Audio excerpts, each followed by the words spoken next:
You've joined us today for a deep dive into a figure really shrouded in mystery and, well, lots of speculation. Nostradamus. You Indeed. sent over the Wikipedia pages for both the man himself and his really famous work, Lib Prophetie.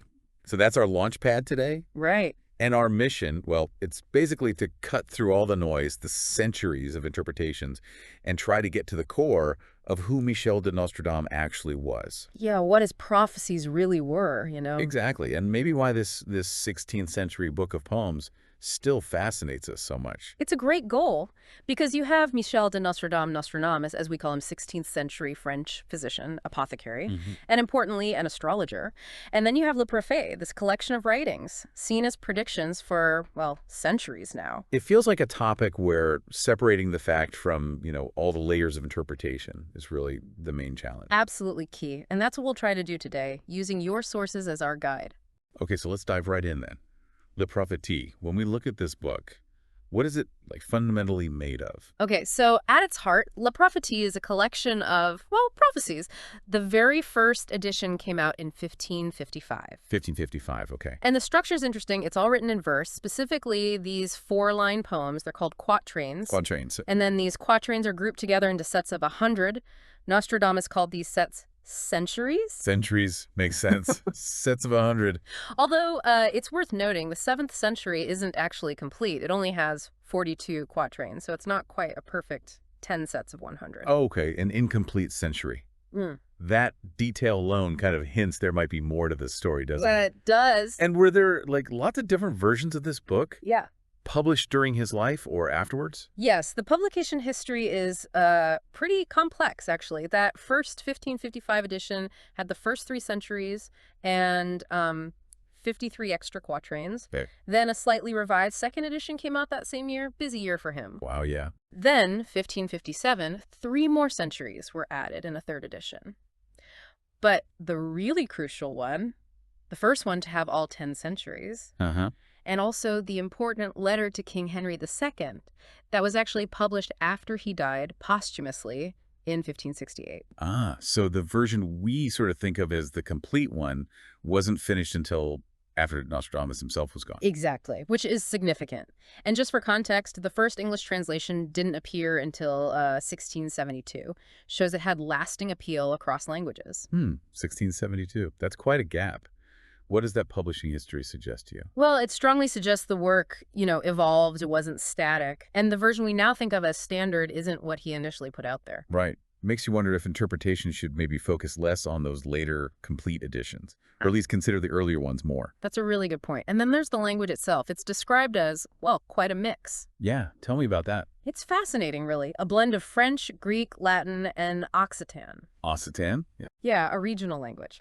And it's not just the mix of languages. Scholars also point to possible anagrams, hidden words, and lots of mythological and astrological references woven in. So incredibly dense. Very dense and often deliberately ambiguous, it seems. Makes straightforward interpretation really, really challenging, even for people back then. And there's this theory, isn't there, that this complexity, this deliberate obscurity might have served a purpose, maybe to avoid trouble. Yes, exactly. The thinking is that by using this kind of cryptic, multilingual style, Nostradamus might have been trying to obscure the meaning, to avoid scrutiny from the Holy Inquisition. Ah, the Inquisition. Right. The fear would have been, accusations of heresy if his predictions seemed to go against religious doctrine. So this linguistic fog, maybe it provided a kind of protection. Makes sense. So for anyone trying to decipher these things, it's not just one language. It's navigating this really complex linguistic landscape, which naturally opens the door for tons of different interpretations.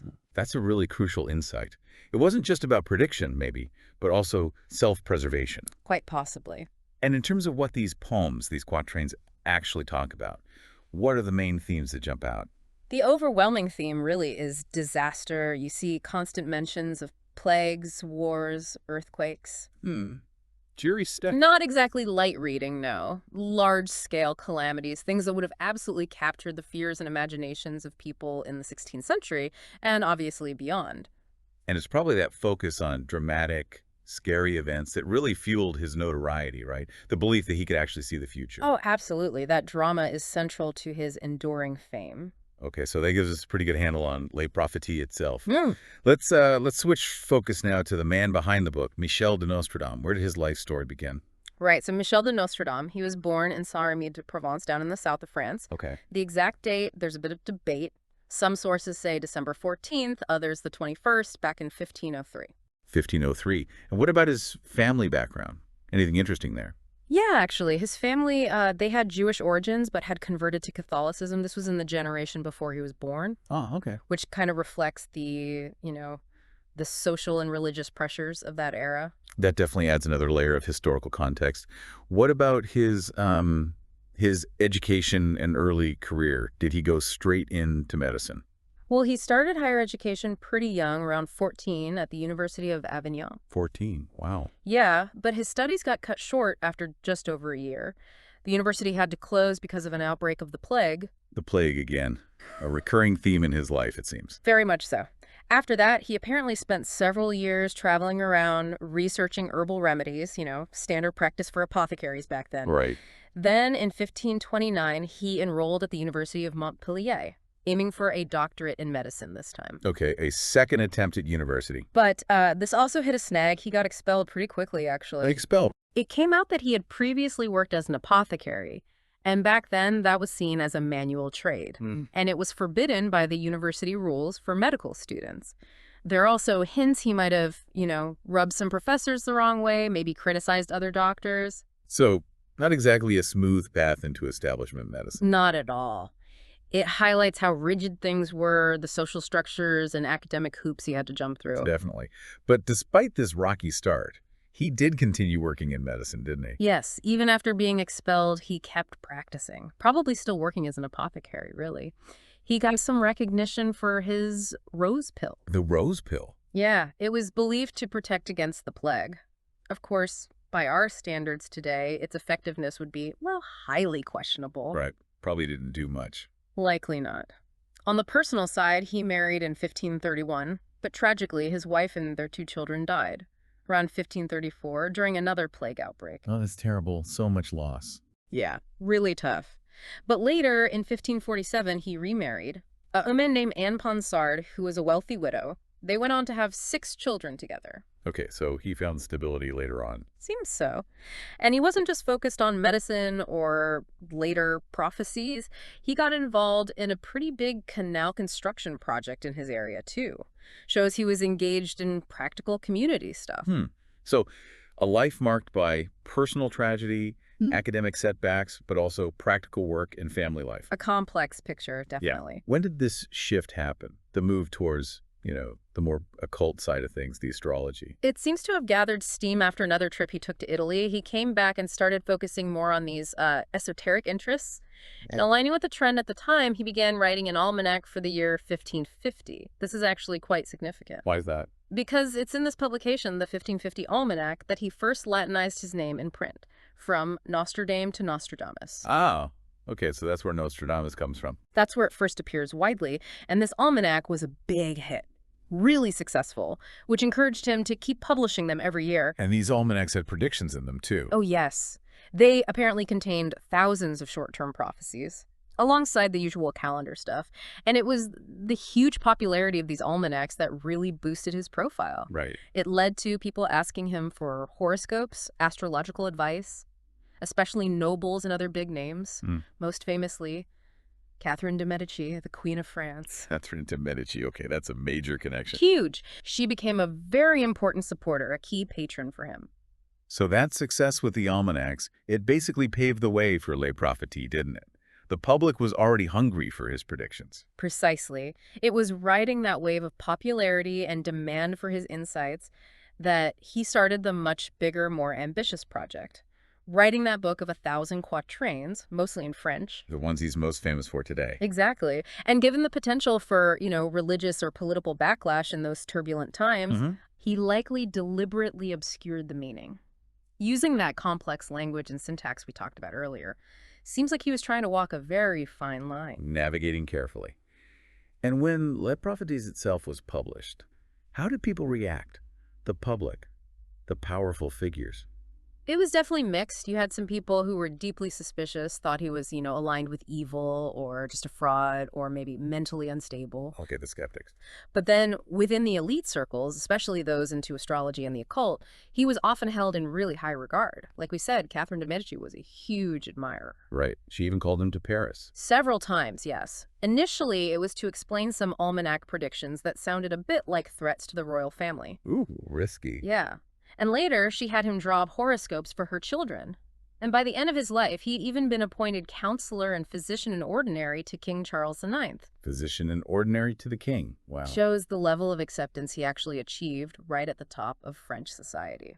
That connection to the royal court, it really complicates the simple picture of him as just some persecuted outcast prophet, doesn't it? It absolutely does. Speaking of that, what's the real story? This idea that he was constantly facing persecution for his prophecies. How true is that? Well, that narrative, the persecuted prophet, it's very popular. But the historical evidence, it paints a more nuanced picture. Okay. He was probably cautious, sure, given the religious climate. But prophecy and astrology themselves, they weren't usually grounds for the Inquisition to step in. So what was the real danger? The real danger would have been if people thought he was practicing magic or sorcery to get his predictions. Yeah. That was the line you didn't want to cross. Magic versus prophecy. Exactly. There is a record of him being briefly imprisoned in 1561, just for a few days. Okay, what for? It wasn't actually for his prophecies. It was for publishing his almanac without getting permission first from a bishop. So like a bureaucratic slip-up, not Yeah. religious persecution for the content. Pretty much. More of an administrative infraction. So the threat he faced seems less about direct opposition to his prophetic writings and more about, following the rules and avoiding any hint of actual magic. That's a really important distinction. It reframes his use of that obscure language, doesn't it? Mm-hmm. Not just a prophetic tool, maybe also a shield against accusations of magic. Could well be part of it, yeah. So how did his rather eventful life finally come to an end? Well, in his later years, Nostradamus suffered quite badly from gout, severe gout, which eventually led to edema, swelling from fluid retention. Seafoam. Very. In June of 1566, he drew up his last will and testament. And the story goes, the night before he died, July 1st, he supposedly told his secretary, Jean de Chavigny, something like, "You will not find me alive at sunrise." Wow. Did he predict his own death? That's the popular account, certainly adds to the mystique. And indeed, the next morning, he was found dead. Where was he buried? Initially in the Collégiale Saint-Laurent in Salon de Provence, where he lived, but his remains were actually moved later, reinterred in the same church during the French Revolution. His tomb's still there today. A fittingly dramatic end, perhaps, for someone so focused on life, death, and time. You could say that. Okay, so a life story just as intriguing as the prophecies themselves. Now, let's really dig into the core of the mystery, the nature and the origins of the prophecies. He claimed his predictions were based on judicial astrology. Yeah. What did that actually mean? And were other astrologies at the time buying it? Right. Judicial astrology. It's the branch of astrology that tries to predict, world events, human affairs by reading the stars and planets. Okay. But Nostradamus actually faced quite a bit of criticism from professional astrologers back then. Oh, really? Why?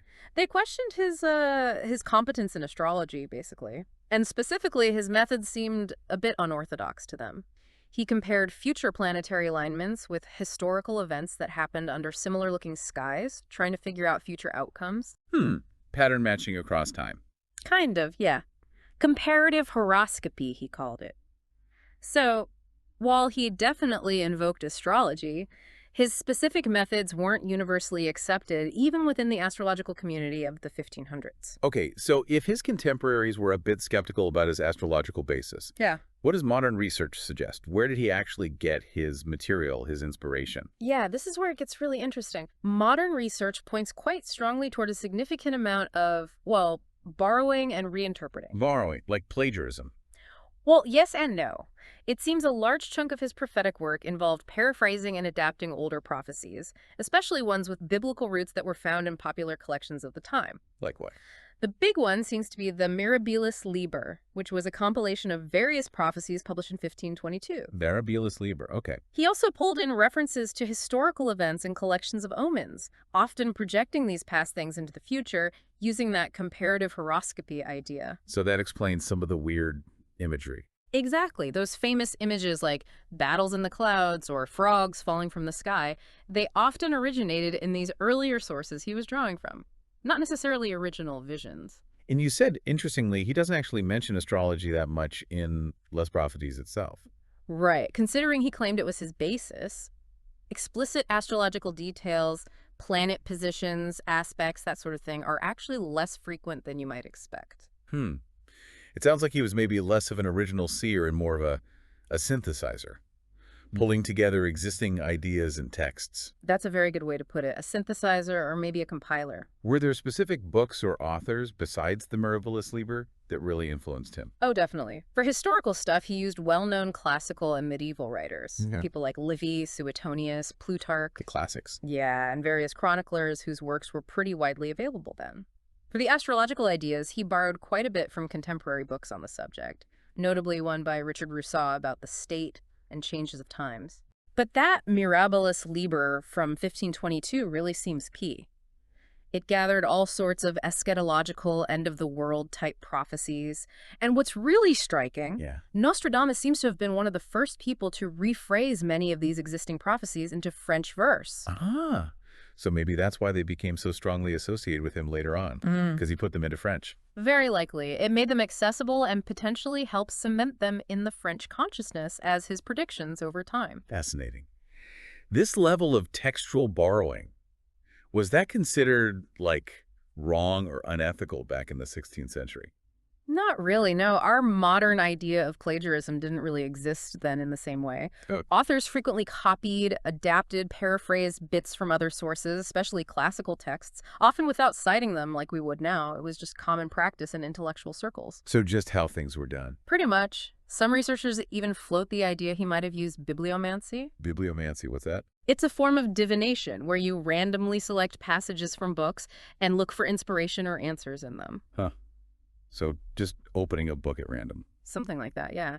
He also seems to have pulled material from other sort of esoteric works like Johannes Trithemius's De Nissa Disciplina and Iamblichus's De Mysteriis Egyptiorum. Okay. So he was drawing from a wide range of sources. Definitely. And interestingly, the extent of his reliance on these earlier sources wasn't really widely noticed or analyzed until much later, like the 17th century and beyond. That really shifts the picture of his creative process. Yeah. And it's interesting you mentioned earlier, Nostradamus himself seemed kind of reluctant to actually call himself a prophet. That's a really insightful point to bring up again. Yes. He explicitly rejected that title, prophet, several times in his own writings. Said he wouldn't attribute such a, lofty title to himself. Why do you think he did that? Well, it suggests perhaps that he saw his role more as an interpreter, maybe a compiler of existing knowledge and traditions, rather than someone getting direct divine messages about the future. Makes you wonder how much of that prophet label was just projected onto him by later generations, right? A huge amount, I suspect. Okay, so if he wasn't claiming divine inspiration, what methods did he actually say he used to come up with these quatrains? Did he describe his process? His own descriptions are surprisingly low-key, actually. He mentions things like contemplation, meditation, and incubation. Incubation? Like sleeping on it? Sort of, yeah. It's a form of seeking visions or insights through focused mental activity, sometimes involving sleep or trance-like states. Okay. Not necessarily gazing into crystal balls, then. Well, that popular image, him staring into a bowl of water or fire, that seems to come mostly from later illustrations and maybe a very symbolic reading of his first couple of verses. Wow. In those verses, he uses imagery that echoes ancient oracles, but he often prefaces it with phrases like, as though. It sounds more metaphorical than literal. So more poetic license. Possibly. In his dedication to King Henry II, he talks more about, emptying his soul, mind, and heart of anxiety, achieving mental calm and tranquility. That was the prerequisite for his work, he said. So, mental discipline, focus, rather than dramatic, magical ritual. His own accounts definitely emphasize that more thoughtful, meditative approach. Okay, that paints a much clearer picture of his self-perception and maybe his actual methods. Let's shift now to the interpretations of the prophecies and scholarly views. What are some of the main themes interpreters have pulled out of the quatrains over the years? Well, as we touched on, disasters are front and center. Plagues, earthquakes, wars, floods. very much mirroring the kind of ominous stuff found in his main source, that Mirabilis Liber. Right, the doom and gloom. Yeah. And another recurring underlying theme that many interpreters pick up on is this idea of a future European invasion by Muslim forces, often led by some kind of antichrist figure. Where would that come from? It likely reflects the real historical anxieties in 16th century Europe about the expansion of the Ottoman Empire. Plus, similar prophecies were already present in his source material. So the interpretations often reflect the historical context, both his time and the sources he used. Very much so. You can't really separate them from that context. Okay, and what about the really big claims, the popular stuff, that he predicted specific historical events centuries later? London fire, Hitler, 9/11. Ah, yes. This is where things get incredibly varied and, frankly, pretty contentious. I bet. Over the centuries, countless people have claimed his quatrains perfectly foretold things like the Great Fire of London, the French Revolution, Napoleon, Hitler, the atomic bombs, even 9/11. Oh, But, and it's a big but, these interpretations are almost always made retrospectively after the event has happened. right. Hindsight is 20/20. Exactly. And even among people who do believe he had predictive powers, there's absolutely no consensus on which quatrain matches which event.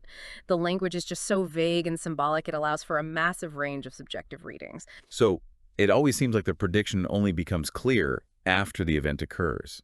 That feels more like fitting the text to history rather than actually predicting history. That's precisely the scholarly view. While you've got tons of popular books and websites excitedly promoting these post hoc interpretations, Nostradamus predicted the latest disaster, the vast majority of academics who studied this stuff reject the idea of genuine supernatural prophecy. What is their main argument? They argue the quatrains are deliberately, characteristically vague and ambiguous. That's what allows them to be applied to so many different events after the fact. It's sometimes called retroactive clairvoyance, or just plain old hindsight bias. Retroactive clairvoyance, I like that. Can you give an example of how far-fetched some of these interpretations can get? Oh, sure. There was one pretty extreme case. A commentator claims, supposedly while in communication with Nostradamus under hypnosis, no less, claimed that a quatrain specifically talking about floods in southern France and people taking refuge in the Roman amphitheater in Nimes was actually a prediction of the terrorist attack on the Pentagon. What? How do you get from a flood in Nimes to the Pentagon? Exactly. It completely ignores Nostradamus' own statements that his prophecies mainly concern Europe, North Africa, maybe a bit of Asia Minor. It just shows how personal bias and a strong desire to find a specific connection can lead to readings that are, well, highly imaginative, but totally unsupported by the actual text or context. That's a really stark example of the interpretive gymnastics involved. What about some of the more colorful biographical details about Nostradamus himself, the stuff that gets repeated in popular books? Is that historically sound? Ah, yeah. Many of those really intriguing, dramatic biographical bits, they don't hold up well to scrutiny. Like what? Like the claims he was a direct descendant of the Israelite tribe of Issachar, or that he was educated by royal physicians, or attended specific universities and got specific degrees we can't verify, or that he secretly believed the earth went around the sun centuries early, or performed various miracles. So none of that is backed up. Nope. None of it is supported by contemporary historical evidence. Yeah. These seem to be mostly based on unsourced rumors, later stories layered on, or sometimes just outright inventions that have become part of the popular Nostradamus myth. So the popular image we have of him, this almost supernaturally gifted figure, might be more legend than fact in many ways. Exactly. Scholarly analysis consistently points this out. There isn't a single known instance of any quatrain being accurately and unambiguously interpreted to predict a specific event before that event actually happened. Wow, one. Not one. With the possible exception of really general statements that could apply to almost anything, like there will be wars. Right, safe bet. Even the famous ones that seem to have dates, like the 1999 prophecy, Century X, Quatrain 72, no one has ever clearly linked it to a single event before or after 1999 without doing some serious linguistic twisting and forced fitting. And what about the whole 2012 end of the world thing? People linked him to that too, didn't they? They did, but that's another misconception. Nostradamus himself actually gave a much, much later date for the ultimate endpoint of his prophecies. He mentioned the year 3797. 3797. Okay, so we've got some time. That's a fair bit, yeah. And I think you mentioned earlier the quality of English translations has also been an issue. How has that affected things? Absolutely crucial point. Scholars really emphasize this. Many English translations of Les Prophéties are just poor quality. How so? They often show a real lack of understanding of 16th century French, the language, the culture. Worse, some translations seem to have been deliberately tweaked or selectively interpreted to make them fit historical events better. So bending the translation to fit the theory. Exactly, which further distorts the original meaning. And to make matters worse, a lot of the early English commentators writing about Nostradamus just weren't aware of the more rigorous critical scholarship that had already been done by French scholars. I see. And there was even a connection to Nazi propaganda. That sounds disturbing. It is. There's evidence suggesting Joseph Goebbels, Hitler's propaganda minister, deliberately exploited and manipulated Nostradamus' prophecies during World War II. For what purpose? To try and boost German morale, maybe sow confusion among the Allies, basically twisting the prophecies to fit the Nazi narrative and support the Third Reich. Wow. That really shows how easily this kind of ambiguous text can be misused for political ends. It's a chilling example, yeah. So despite all this scholarly skepticism, the lack of proven predictive hits, the questionable translations, the historical borrowing, why doesn't Nostradamus still have such a powerful grip on popular culture? It's fascinating, isn't it? Despite the overwhelmingly skeptical academic view, La Prophétie has stayed incredibly popular for centuries. Since he died, there have been over 200 editions of the book, literally thousands of commentaries published. Wow. His life, his supposed predictions, they're constantly revisited in books, films, TV shows, documentaries, websites. So why the enduring appeal? It seems partly down to that very vagueness and the lack of specific dates we keep talking about. Paradoxically, that ambiguity makes it easier to grab a quote, take it out of context, and claim it's a perfect hit after some big, often tragic event happens. Makes it endlessly adaptable. Exactly. And then there's just the basic human desire, isn't there, to find meaning, to find patterns, especially in chaotic or scary times. Nostradamus offers a kind of framework for that, even if it's a retrofitted one. Okay, so bringing our deep dive toward a close here, we've seen Nostradamus was definitely a real historical person in 16th century France who wrote The Prophetie.